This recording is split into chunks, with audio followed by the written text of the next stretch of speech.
as I understand, you guys, I mean, you yourself were quite the prankster, right? Well, And you know, had- I wouldn't necessarily go out of my way to brag, but... I don't know. I've heard some good Oh, stories. really? What have you heard? Well, I heard something about history class in the FAC.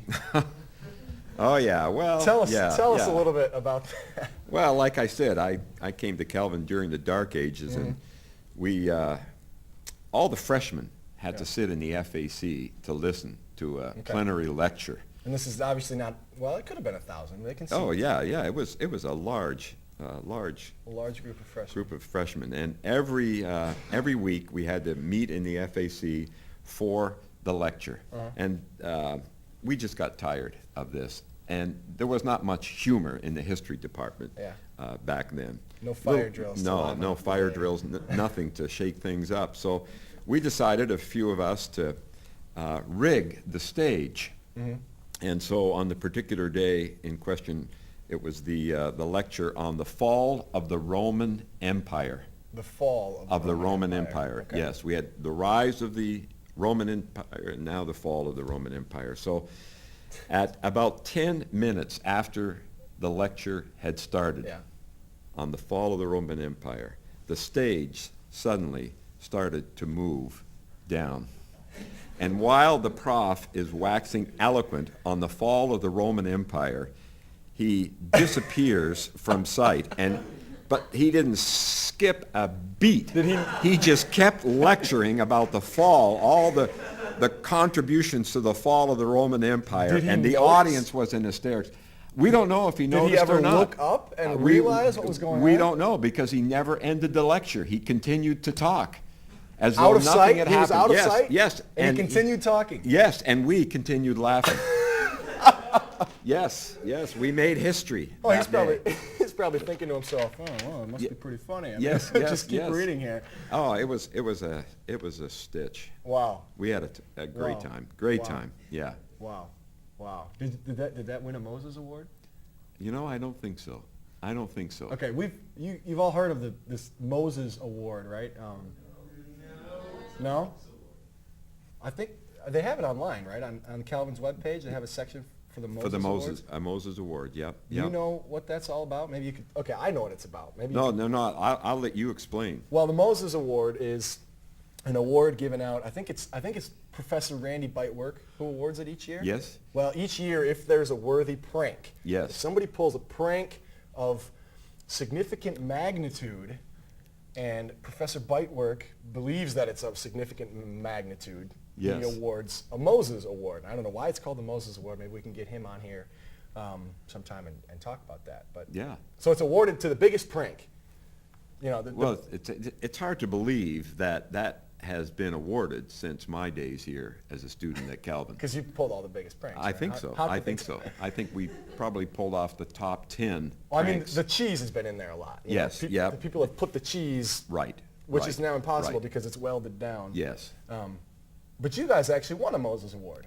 Yes, we did. Yes, we did. You did? Yes. Okay. And can you tell me that story?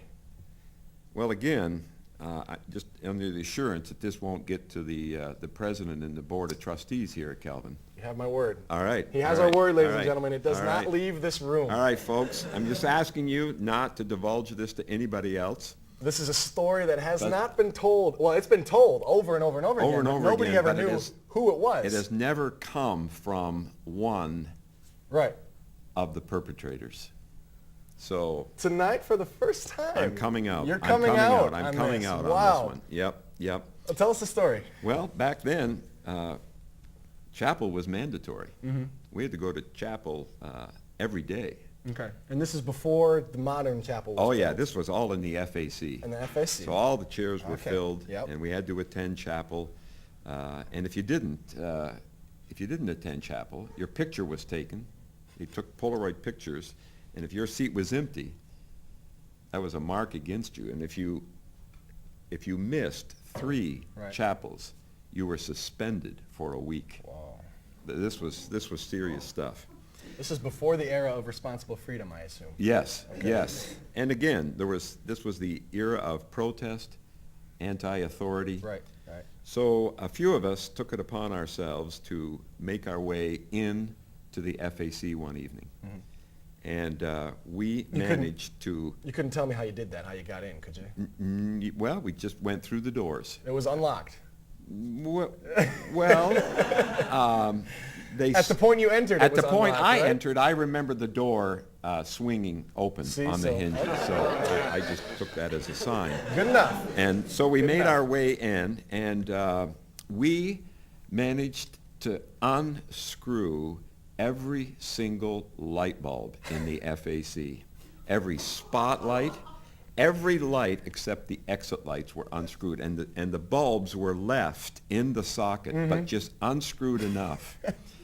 And so the next morning, the janitors come in about 9:45, chapel starting at 10. They flip the switch, and there's absolutely nothing coming on.